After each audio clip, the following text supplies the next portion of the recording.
नमस्कार, बहुत बहुत स्वागत है आपका ओंकार न्यूज पर। मैं हूं आपके साथ कंचन। शुरुआत करेंगे अपने खास पेशकश की। तो बागेश्वर धाम वाले पंडित धीरेन्द्र कृष्ण शास्त्री सुर्खियों में बने हुए हैं। नए साल की शुरुआत से ही धीरेन्द्र कृष्ण शास्त्री को लेकर विरोध और समर्थन की जो जंग है वो लगातार जारी है। लेकिन इसी बीच अब धीरेन्द्र शास्त्री भी कोई ना कोई कार्यक्रम कर लोगों को अपनी ओर आकर्षित करने में जुटे हैं। और इसी कड़ी में शुक्रवार की देर रात धीरेन्द्र शास्त्री महाराष्ट्र में महादिव्य दरबार ने छत्रपति शिवाजी महाराज इंटरनेशनल एयरपोर्ट पहुंचे।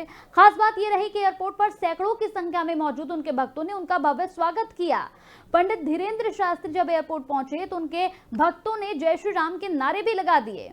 सबसे बड़ी बात और सबसे खास बात अब इसमें यह है कि इसमें सियासी संग्राम जो है वो शुरू हो चुका है। सियासी हलचल इसमें बढ़ चुकी है। कांग्रेस ने धीरेन्द्र शास्त्री के कार्यक्रम के खिलाफ सीएम को चिट्ठी भी लिख दी है। कांग्रेस ने शास्त्री पर संत तुकाराम का अपमान करने का भी आरोप लगाया है। वहीं दूसरी ओर उद्धव घोष शास्त्री के समर्थन में उतर आए हैं। बॉम्बे हाईकोर्ट ने यहां मीरापुर थाने को नोटिस भी दे दिया है। लेकिन आज हम इस पर चर्चा करेंगे कि आखिर क्यों इस कदर का सियासी संग्राम जो है वो छिड़ा हुआ है। इस पर हमारे साथ हमारे दो मेहमान भी जुड़ेंगे, उनसे भी हम चर्चा करेंगे। लेकिन सबसे बड़ी बात यह है कि धीरेन्द्र शास्त्री का समर्थन क्यों कर रहे हैं ठाकरे, और कांग्रेस क्यों यहां पर विरोध दर्ज कराती हुई नजर आ रही है। संत तुकाराम के अपमान का यहां पर आरोप लगाया गया है कांग्रेस की ओर से। लेकिन यहां सवाल यह है कि कांग्रेस को आखिर चिट्ठी क्यों लिखने की जरूरत पड़ गई है सीएम को। आखिर क्या कुछ चल रहा है कांग्रेस के दिमाग में, इसका भी हम यहां पर विश्लेषण करेंगे। उनसे बात भी करेंगे, हमारे साथ वो जुड़ेंगे भी। उनसे ये सवाल मेरा जरूर होगा कि आखिर कहां पर समस्या आ रही है, धीरेन्द्र शास्त्री का समर्थन क्यों कर रहे हैं ठाकरे। ये सवाल अगर कांग्रेस लगातार पूछ रही है तो ये भी बताए कि अगर कांग्रेस विरोध कर रहा है तो इसके पीछे का कारण क्या है।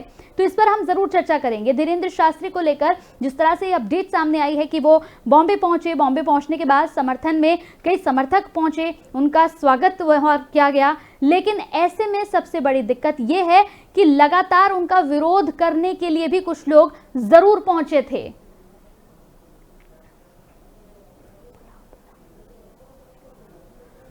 तो संत तुकाराम के अपमान का यहां पर आरोप लगाया गया है कांग्रेस की ओर से। सियासी हलचल का जिम्मेदार कौन है, ये सवाल ओंकार न्यूज पहुंच रहा है कि आखिर इस सियासी संग्राम का जिम्मेदार क्यों है।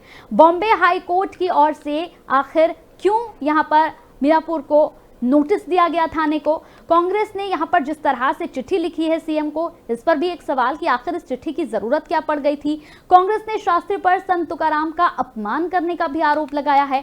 वहीं दूसरी तरफ उद्धव घोष शास्त्री के समर्थन में उतर आए हैं। बॉम्बे हाई कोर्ट ने मीरापुर थाने को नोटिस भी दे दिया है। तो कुल मिलाकर देखा जाए तो यहाँ पर धीरेन्द्र शास्त्री का समर्थन करने के लिए अगर लोग पहुंचे तो उनके विरोध में भी लोग पहुंचे हैं। तो हमारे साथ बीजेपी से अनिल गोयल जी जुड़ गए हैं यहाँ पर प्रवक्ता, और साथ ही कांग्रेस से हमारे साथ यहाँ पर हमारे एक और प्रवक्ता जुड़े हुए हैं, उनसे भी बातचीत करेंगे, चर्चा करेंगे। दोनों मेहमानों का बहुत बहुत स्वागत है। तो लखपत जी, सबसे पहले कांग्रेस से हैं, आप ही से मेरा सवाल है ये कि आखिर बॉम्बे पहुंचे हैं, बॉम्बे पहुंचने के बाद आखिर क्यों विरोध, कांग्रेस की ओर से सीएम को क्यों चिट्ठी लिखी गई है, क्या कारण है इसके पीछे। देखिए कंचन जी, पहले तो नमस्कार जी। मैं एक चीज कह सकता हूँ कि हमने किसी का विरोध नहीं किया है। देखिए, आप जानते हैं कि महाराष्ट्र के एक बहुत महान कवि हुए हैं, संत हुए, दार्शनिक हुए हैं, संत तुकाराम 17वीं सदी में। और उन्होंने समाज के लिए, सनातन धर्म के लिए, हमारी संस्कृति के लिए जो अद्भुत काम किए हैं वो अपने में आदरणीय भी है।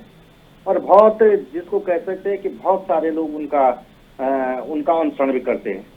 ऐसे महान व्यक्तित्व पे यदि आप जा करके टिप्पणियां करते हैं, उनका अपमान करते हैं, उसको लेकर कांग्रेस ने पूछा तो उसमें क्या बुराई है।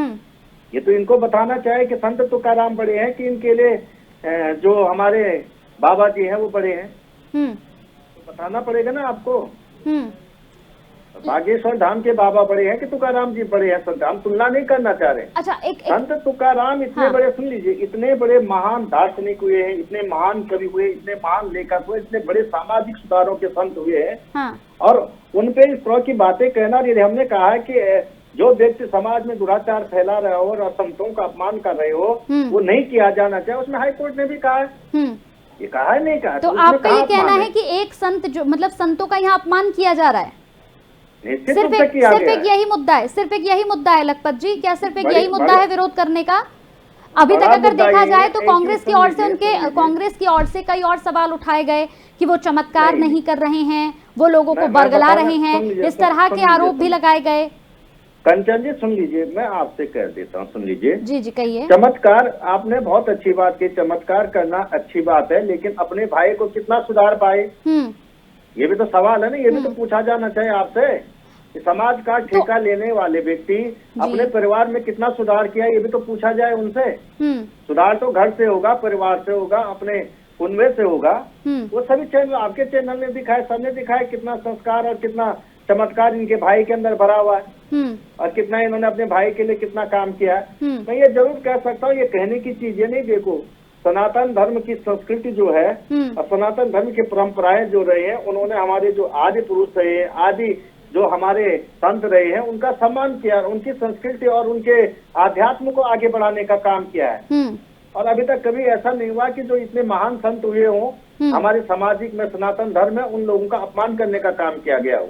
ये अपने आप में एक दुखद बात है। हम किसी व्यक्ति विशेष का या किसी का हमने कोई अपमान नहीं किया है, लेकिन ये जरूर कहा जा सकता है कि एक महान व्यक्तित्व, जिसको सनातन संस्कृति का एक महान लेखक दार्शनिक कहा जा सकता है, और आप उनके जीवन को भी देखेंगे, संत तुकाराम जी के जीवन दर्शन को देखेंगे, समाज के लिए उनके योगदान को देखेंगे, तो निश्चित रूप से हम कह सकते हैं कि यदि धीरेन्द्र शास्त्री जी को भी कुछ कहना है तो सोच समझ के कहना चाहिए।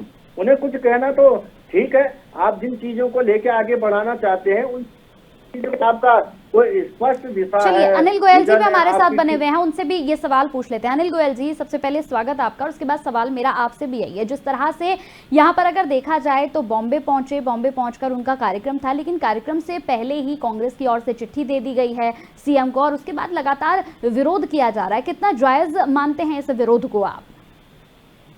कंचन जी, सबसे पहले तो आपका बहुत बहुत धन्यवाद, आपने महत्वपूर्ण विषय को उठाया है।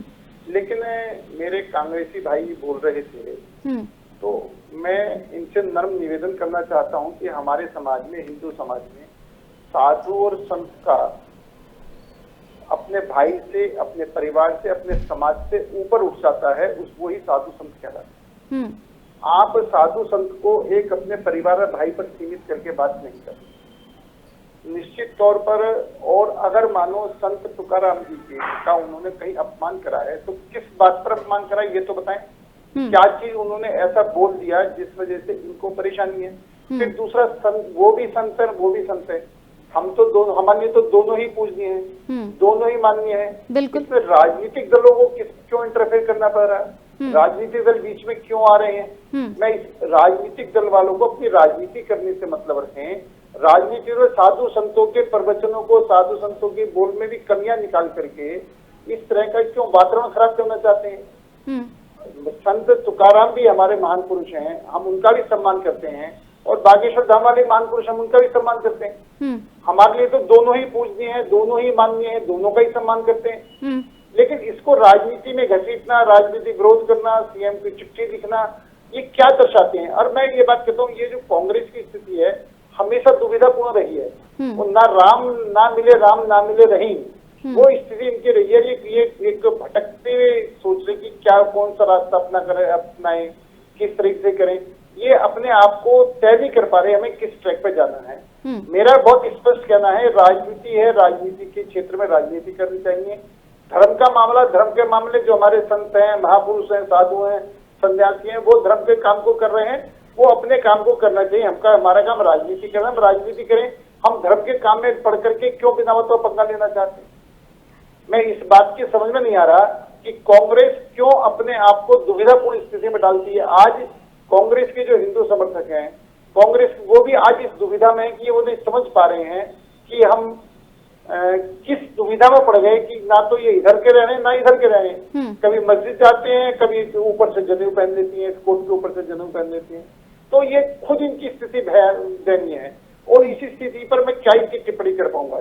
लेकिन मेरा ये मानना है, साधु समाज, साधु संत समाज जो भी है, जो भी हमारे विचारक हैं, जो भी हमारे बुद्धिजीवी लोग हैं, हम सबका सम्मान करते हैं। हमें किसी का भी अपमान करने का अधिकार नहीं है। और निश्चित तौर पर अगर कहीं भी हमें ये पता है कि इन्होंने क्या अपमान किया और अगर उनको अपमान करा भी है तो साधु साधु आपस में बात करेंगे। इसको राजनीतिक एजेंडा बनाना और राजनीति बनाना कहाँ की समझदारी है? बिल्कुल लखपत जी, मेरा अब आपसे सवाल है। लखपत जी, जिस तरह से आपने अपनी पूरी बात सामने रखी, आपने कहा कि क्या कुछ वजह है जिसकी वजह से आपने सीएम को चिट्ठी तक लिखी या कांग्रेस की ओर से चिट्ठी तक लिखी गई है। यहाँ मेरा एक सवाल है आपसे। कई लोगों का एक परसेप्शन बन गया है, एक धारणा बन गई है कि जो भी हिंदुत्व की बात करता है कांग्रेस उसके खिलाफ होती है। क्या कहेंगे इस पर? क्योंकि कई लोगों की ये धारणा है। मैं ये लोगों की नहीं, ये मीडिया की चलाई हुई धारणा है। नहीं, ये लोगों की धारणा है सर। फिर आप लोगों के बीच में गए नहीं, ये मीडिया की नहीं। अरे फिर बात नहीं बोलने देते। नहीं, बोलिए मैं जवाब दे रहा हूँ, 2 मिनट सुन लीजिए जी। आप एक व्यक्ति हैं तुषार भोसले एक व्यक्ति है महाराष्ट्र के। आप जानते कौन है? मैं बता देता हूँ कौन है वो, सुन लीजिए। ये विनय जी के भी काम आए, गोयल साहब के, सुन लीजिए आप जी। जो तुषार भोसले है, मैं बता देता हूँ कौन है वो। भाजपा के आध्यात्मिक संगठन के प्रदेश अध्यक्ष है महाराष्ट्र में। मैं कह रहा हूँ तुषार भोसले भाजपा के आध्यात्मिक संगठन के प्रदेश अध्यक्ष है। अब उनका बयान क्या है धीरेन्द्र शास्त्री पे? उन्होंने कहा इस व्यक्ति को माफी मांगनी चाहिए। इस व्यक्ति ने जिस तरह से संत तुकाराम का अपमान किया है, इसको माफी मांगनी चाहिए और नाक रगड़ के माफी मांगनी चाहिए। तो ये भाजपा कांग्रेस का है, कांग्रेस के। मैं पूछना चाह रहा हूँ कंचन जी, पहले आप बातें कही जा रहे सुन लीजिए। हाँ। और दूसरी बात मैं आपसे कह देता हूँ, कह रहा हूँ, मैं ये पूछना चाह रहा हूँ कि धीरेन्द्र शास्त्री जी का सनातन धर्म की उत्थान और प्रगति के लिए कौन सा योगदान है? अच्छा, मैं कह रहे साथ सनातन की सुनिए आप सुनिए मेरी बात, सुनिए आप मेरी बात, चलिए आप बोलिए, बात सुन लीजिए। मुझे लगभग इंटरप्ट के बिना मुझे 30 सेकंड दीजिए, बोलिए। दूसरी बात जिन्होंने कहा है, गोयल साहब ने कहा है कि परिवार से ऊपर सनातन के जो साधु संत होते हैं, निश्चित रूप से सनातन संस्कृति का एक अध्यात्म है कि वो घर परिवार को छोड़ करके पूरी परिस्थितियों को जाते हैं। लेकिन धीरेन्द्र शास्त्री जी का पृष्ठभूमि शायद वो पढ़ के नहीं आए। उनका इतिहास और उनका जो पारिवारिक पृष्ठभूमि है, उन्होंने कोई परिवार नहीं छोड़ा है।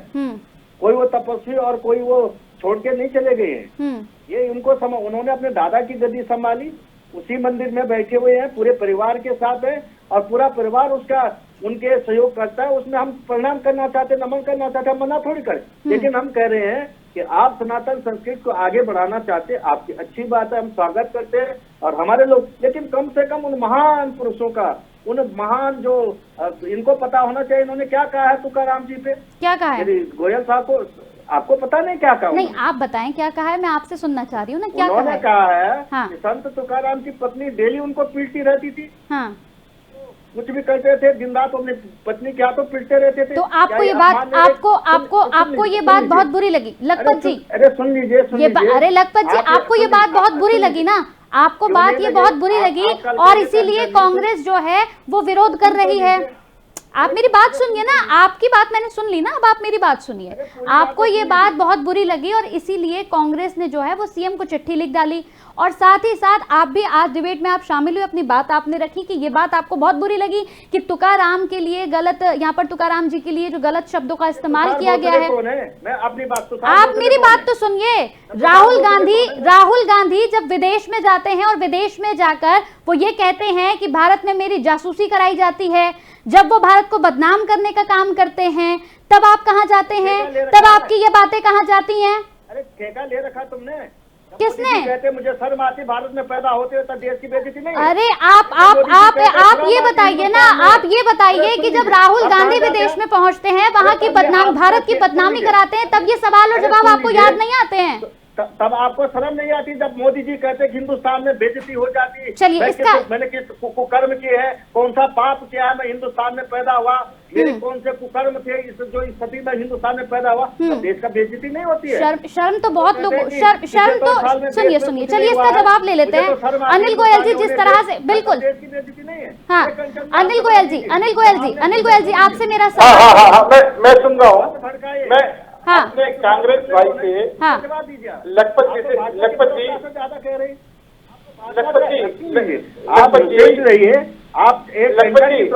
जी रुकिए ना, बात सुनिए पहले। लखपत जी रुकिए, बात सुनिए पहले जी। गोयल जी लखपत जी मैं जवाब दे रहा हूँ, लखपत जी मैं दे रहा हूँ जवाब। आप लखपत जी एक तो बात गुस्सा बताएं। बहुत हो रहे हैं लखपत जी, आप बोल लिए हैं, आप बोल लिए हैं, जवाब सुनिए अब गोयल जी का, रुकिए। हिंदुस्तान में पैदा होने पे मैं पूछा आपको बेइज्जती लखपत जी, पैदा होने पे लखपत जी, आपके माँ बाप लखपत जी, बेइज्जती महसूस होती हिंदुस्तान में मुझे पैदा हुए। मुझे मुझे बहुत लखपत गर्व जी, होता है, मुझे बहुत गर्व होता है, तो मोदी और जी से मैं पूछो। कहीं भी लखपत जी, भारत की बदनामी नहीं करती, मैं कहीं जाकर ये नहीं कहती कि मैं लखपत भारत जी, में मेरी जासूसी होती है जी। फ्रांस में लखपत गोयल जी, जी आप दीजिए जवाब। लखपत जी सुन लेना, लखपत जी मैं, फ्रांस में मोदी जी ने लखपत जी, आप अरे जवाब भाई, दीजिए गोयल अरे जी, भाई अब आप जवाब शांति दीजिए। से रखेंगे। कांग्रेस में यही कमी है कि वो बोलते रहते, सुनते नहीं है बिल्कुल भी। भाई हम आपको सुन रहे थे, अब हमारी 2 मिनट के लिए सुन लो। अरे लखपत भाई देखो ये कमी है, आपने ना जनता की सुननी है, ना सामने वाले की सुननी है, अपनी अपनी धांगी ऐसे, मतलब क्या भाई। अब आप जो बोले थे मैं चुपचाप सुन रहा था, अब मेरे नंबर पर आप क्यों बोलना चाह रहे हो भाई? आप लखपत जी मैं एक बात नहीं समझ रहा, जब आप बोल रहे थे मैं चुपचाप बैठा था, अब अगर मेरा नंबर आया तो तभी आप बोलोगे, तो फिर आप ये कहो ना कि भाई मेरे अलावा कोई डिबेट में नहीं बैठेगा, मैं ही बोलूंगा। लखपत जी आप इनसे निवेदन करे करो कि भाई मेरे अलावा कोई भी डिबेट में नहीं बैठेगा, मैं बोलना शुरू करूँ। लखपत जी आप लखपत जी आप नाराज मत होइए, आप बात तो सुनिए, रुकिए लखपत जी, गोयल जी की बात तुम्हारा सुनिए। गोयल आप जी सुन तो ले। लखपत जी बोलो मैं, हेलो हेलो जी बोलिए, सुन रहे हैं वो गोयल जी। मैं लखपत जी से एक बात पूछना चाहता हूं कि इन्होंने अभी माननीय हमारे प्रधानमंत्री नरेंद्र मोदी जी के खिलाफ जो जिन भी शब्दों का इस्तेमाल करा है और जिनको ये गलत मानते हैं, तो इसका मतलब राहुल गांधी उस गलती को रिपीट करेगा। अगर तुम गलत मानते हो तो राहुल गांधी विदेश में जाकर के देश को की छवि खराब करेंगे। राहुल गांधी विदेशी विदेशों में जाकर के हिंदुस्तान में इंटरफेयर की बात करेंगे। राहुल गांधी ये कहेंगे मुझे बोलने नहीं दिया था, जबकि सबसे ज्यादा यहाँ पर ये बोलते हैं। राहुल गांधी संसद में नहीं जाएंगे, प्रश्न नहीं उठाएंगे, तो उसके अंदर गलती किसकी है? और आप अगर ये बात कहते, आप ये मानते हो कि प्रधानमंत्री जी ने जो कुछ कहा है वो गलत था, अगर आप ये मानते हो तो क्या राहुल गांधी भी वही गलती करेंगे? आप हमारे पीछे पीछे चलोगे क्या? आपकी अपनी कोई आइडियोलॉजी नहीं है, आपकी अपनी कोई सोच नहीं है, कांग्रेस को किस तरीके से चलना उसका नहीं है। सिर्फ हमने जो है जिसमें जो बीजेपी करेगी वही करेंगे और उसका विरोध भी करेंगे। भाई मेरे इस तरीके से बात नहीं थी। दूसरी बात एक और है तुषार जी, लखपत जी आप थोड़ी सुनने की आदत डाल लो। बहुत देर से आपसे हम सुन रहे हैं, मैं आपसे नहीं मान रहा। आप ये तो कांग्रेस को तय करना पड़ेगा कि सनातन धर्म का वो समर्थन करती है, सनातन धर्म का विरोध करती है, वो सनातन धर्म को आपस में बांटना चाहती है, सनातन धर्म को एक साथ लेकर चलना चाहती है। आप मुझे इस बात की नहीं पता चलती जो हिंदुत्व के ऊपर हर आदमी तलवार लेकर चलता है। ये जो आप जो सिस्टम बनाना चाहते हो, किसको खुश करना चाहते हो? और आप जहां तक सवाल इस बात का है कि आपने तुषार जी की बात करी है, मैं एक बात खुद कह रहा हूं कि इसको राजनीति में आने ही नहीं चाहिए। किसी भी राजनीतिक व्यक्ति को इसमें इंटरफेयर नहीं करना चाहिए और निश्चित तौर पर संतों का मामला संतों पर छोड़ देना चाहिए। हम इसको राजनीति में घसीट करके क्यों अपनी राजनीति खराब कर रहे हैं? और राहुल गांधी ने जो भी विदेश में जाकर के बोला है, राहुल गांधी, अब आप एक बात बताएं, राहुल गांधी चीन की पार्टी की कम्युनिस्ट पार्टी से कांग्रेस की पार्टी जो है बीजेपी हिंदुस्तान की, वो एमयू साइन करती है। आज तक हम ये नहीं समझ पा रहे को एमयू किस चीज का साइन करा है। हमारे जवान बॉर्डर पर युद्ध कर रहे हैं, आप चीन के राजदूत से जाकर मीटिंग कर रहे हैं। मतलब आप देश में रह करके देश के साथ गद्दारी करना, देश में रह करके देश का अपमान करना, देश में रह करके बाहर जाकर के आप गलत शब्दों का प्रयोग मत कीजिए। मानते हैं गोयल साहब गलत शब्दों का प्रयोग मत कीजिए। मेरा विनम्र अनुरोध है, हम बहुत request to you sir please. अधिक बोल करके किसी को ना सुन करके आप इसको ठीक मानते हैं क्या? शब्दों को मत यही कांग्रेस की कमजोरी है, यही कांग्रेस की सबसे बड़ी कमजोरी है। ये मुझे ना तो किसी की सुनती है, मुझे मौका मिलेगा ना ही कोई उसका मतलब किस रास्ते पे चलना है। तो निश्चित तौर पर मेरा ये मानना है कि साधु संतों के मामले में हमको, हमारे लिए सब माननीय है, सब पूजनीय है, हम सबका सम्मान करते हैं, हम किसी का भी अपमान नहीं करते। और हमको आज मानो धीरेन्द्र शास्त्री जी आज हिंदुओं के हृदय सम्राट बन रहे हैं, हिंदू उनकी बात सुनना चाहते हैं, उनके सभाओं में जानना चाहते हैं, हिंदू धर्म का प्रचार प्रसार हो रहा है, तो आपको किस बात की मिर्च लग रही है? मैं बता देता हूँ, नहीं चाहते आप मैं बता दूं को आगे बढ़ते देखना नहीं चाहते। आप हिंदू धर्म सुन के लीजिए, आपस में लड़वा करके गोयल साहब को बांटना चाहते हैं। हमें देश को जोड़ने पर आप कहते हो भारत जोड़ो यात्रा, और भारत जोड़ो यात्रा ये आपको दिखाई दे, आप तो भारत जोड़ो यात्रा की बात करें, कंचन जी की बात करें। अरे जिस चीज से हमारा रोल बोलते रहेंगे, सवाल का जवाब लेंगे। लखपत जी को जवाब देने दीजिए। गोयल जी, लखपत जी को जवाब देने दीजिए जी। हम जो भी बात करें, मैं व्यक्तिगत रूप से गोयल साहब का बहुत बड़ा प्रशंसक भी हूँ और बहुत सम्मान भी उनका करता हूँ, लेकिन उन्होंने जिस तौर से कहा कि कांग्रेस देश के साथ गद्दारी कर रही है, गोयल जी रुकिए, गोयल जी एक एक कर आवाज, एक एक कर बात करिए, एक एक कर बात करिए। गोयल जी को जवाब दे रहे हैं, एक एक कर बात। गोयल जी, मैं गोयल साहब का व्यक्तिगत रूप से बड़ा सम्मान भी करता हूं और बहुत उनको प्यार भी करता हूं, लेकिन मुझे उम्मीद नहीं थी कि वो इस तरह के शब्द कहेंगे कि कांग्रेस देश के साथ गद्दारी कर रही है। गद्दारी किसके जीन्स में देश के साथ करना, वो गोयल साहब किसी से छुपी नहीं है कि 1925 से लेकर 1945 तक देश के साथ किसने गद्दारी की, तो मुझे कहने की जरूरत नहीं है। ये मैं जरूर कह सकता हूँ कि दो बातें मैं आपसे कह सकता हूँ। भाजपा के प्रदेश अध्यक्ष हैं, सवाल उठाए नहीं, कहा कि बड़े संतों का अपमान नहीं होना चाहिए, गद्दारी हो गई। दूसरी बात मैं कहना चाह रही, इन्होंने बहुत बड़ी बात कह रहा हूँ, सुन लीजिए, इन्होंने बहुत बड़ी बात कही, प्रधानमंत्री नहीं के नहीं, प्रधानमंत्री हमारे भी हैं, लेकिन मैं ये पूछना चाह रहा हूँ, मैंने प्रधानमंत्री इसलिए बनाया कि वो देश के विदेश में जाके कहे मैंने पता नहीं कितने जन्मों के पाप किए हैं कि मैं हिंदुस्तान में पैदा हो गई। वो ये विदेश में जा, अल्लाह दिल की चिराग है उनके पास। 2014 के बाद ही देश बिजली बनाई, रेल बनाई, उन्होंने उसके बाद चंद्रयान भेजा। हिंदुस्तान के अंदर जितनी टेक्नोलॉजी है, हवाई जहाज से लेकर सारे के सारे स्कूल, कॉलेज, मेडिकल कॉलेज, सारी चीजें उन्होंने 14 के बाद बनाया। अलाए दिन के चिराग उनके पास है, सारा का सारा देश 14 के बाद ही सब कुछ हुआ। कंचन जी ने पढ़ाई 14 के बाद की, कंचन जी जो है सारी की सारी डिग्रियां 14 के बाद लिए। इससे पहले कंचन जी का परिवार पूरा आदि मानव था, कहीं पढ़ा लिखा नहीं था, न कंचन जी के परिवार ने स्कूल देखा, न उन्होंने कोई शिक्षा ली, न दीक्षा ली। मोदी राहुल गांधी की बात करो ना, कंचन जी के ऊपर जा रहे हैं, क्यों जा रहे हो आप? अगर कंचन जी के पास क्यों जा रहे हो आप अपने नेता के बारे में बात करो ना। गोयल जी रुकिए, इनका जवाब मैं इनको देती हूँ, इनका जवाब मैं इनको देती हूँ। लखपत जी मेरी बात सुनिए आप। लखपत जी, मैं आपको आपका जवाब दे देती हूँ। मैंने अपनी डिग्रियां कहाँ से ली हैं, मैंने कहाँ से पढ़ाई की है, कौन से सन के बाद मैंने पढ़ाई नहीं की है, इसकी बात ना करके आप इस पर ध्यान क्यों नहीं देते हैं कि कांग्रेस पिछड़ती जा रही है? आप इस पर ध्यान नहीं देते हैं कि कांग्रेस के अंदर इतनी फूट डली हुई है कि आपस में आप लोग नेता ही लड़ते रहते हैं। आप लोग ये नहीं देखते हैं कि लोग जो है वो कांग्रेस को पसंद करना बंद कर चुकी है। आप इस पर ध्यान नहीं देते हैं।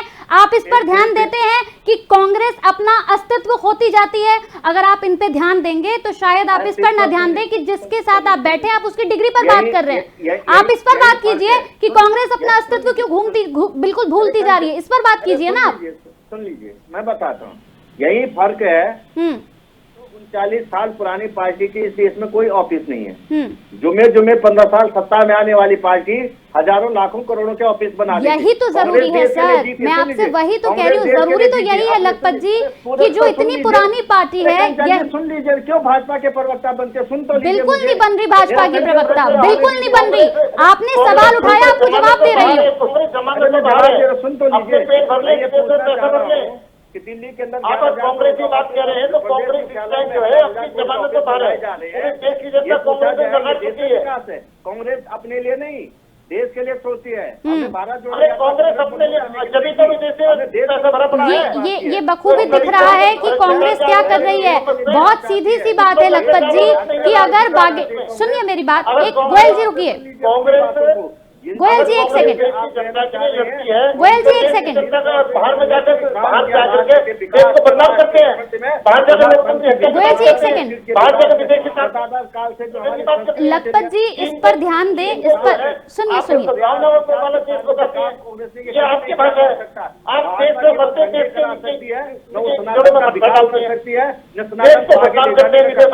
गोयल जी एक सेकंड, समय की कमी है हमारे पास। गोयल जी एक सेकंड, कोई चिंता नहीं है। हाँ लखपत जी विदेश में सुनिए। ड्रामा रच रहे हो आप। लखपत जी आप आप नाराज ये बताओ, विदेश सुनिए, में गोयल जी जाकर रुकिए। देश की छवि खराब कर करके यहाँ पे देशभक्ति के ड्रामे क्यों कर रहे हो? कहना चाह आप रहे हैं आप देशभक्त हो, देश के विरोधी हो। दंगा कराते हैं। विदेश में जाकर के इतने बातों कहने की आपको जब क्या, मुझे ये बताओ ना, आप हिंदुस्तान में बोलने बनाइए क्या? आप ये टीवी डिबेट में बैठ रहे हो, आप बोल रहे हो ना, आपको लोग सुन रहे हैं ना? कभी नहीं कर सकते इन्हें तो। चलिए मेरा आखिरी सवाल, मेरा आखिरी सवाल गोयल जी मेरा आखिरी सवाल, समय की मेरे पास कमी है। लखपत जी बहुत सीधा सा मेरा सवाल आपसे बिल्कुल शुरू में था और बहुत अच्छी बात गोयल जी की तरफ से भी कही गई है, आपने भी अपना पॉइंट ऑफ व्यू रखा है कि जब दो संतों के बीच की बात है तो इसमें राजनीति क्यों? क्या ये संतों के ऊपर नहीं छोड़ा जा सकता? क्या इसके अलावा और मुद्दे नहीं हैं जिस पर आप बात कर सकें? सुन लीजिए, 17वीं सदी का संत जवाब देगा इनको, का संत जवाब देगा इनको, 22वीं सदी में आए जवाब देने। कांग्रेस को बोला है क्या जवाब देने के लिए? कांग्रेस को कहा क्या? तुकाराम को बुलाया जाएगा? नहीं, तो संत तुकाराम जी ने कांग्रेस को कहा है क्या? संत तुकाराम जी ने आपको बोला, कांग्रेस को बोला क्या? हम सनातन संस्कृति का अपमान होंगे, हम बोलेंगे। अरे हिंदुत्व की बात क्यों करते अरे हैं? आप सपोर्ट करना चाहिए। आप मुझे खिलाफ नहीं बोल रहे हो।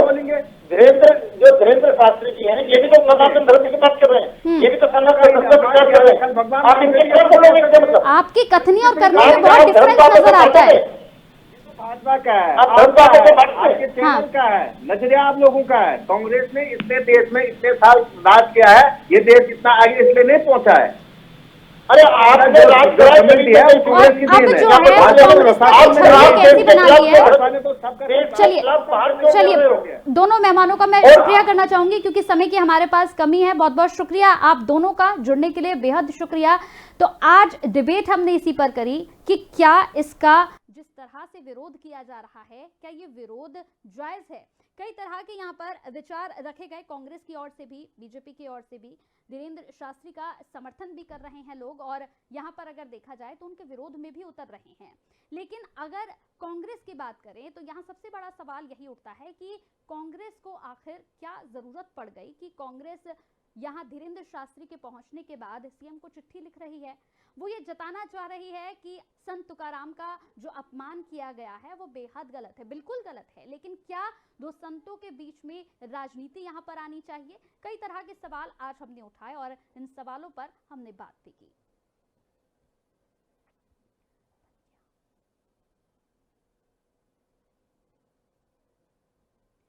तो धीरेन्द्र शास्त्री को लेकर यहाँ पर दो तरह की विचारधारा सामने आई। यहाँ पर आपने देखा किस तरह से कांग्रेस से हमारे साथ जुड़े थे, उन्होंने अपना पॉइंट ऑफ व्यू रखा, उन्होंने अपनी बात सामने रखी। और ऐसे ही अगर देखा जाए तो यहाँ हमने सवाल यही उठाया कि क्या ये विरोध जायज है?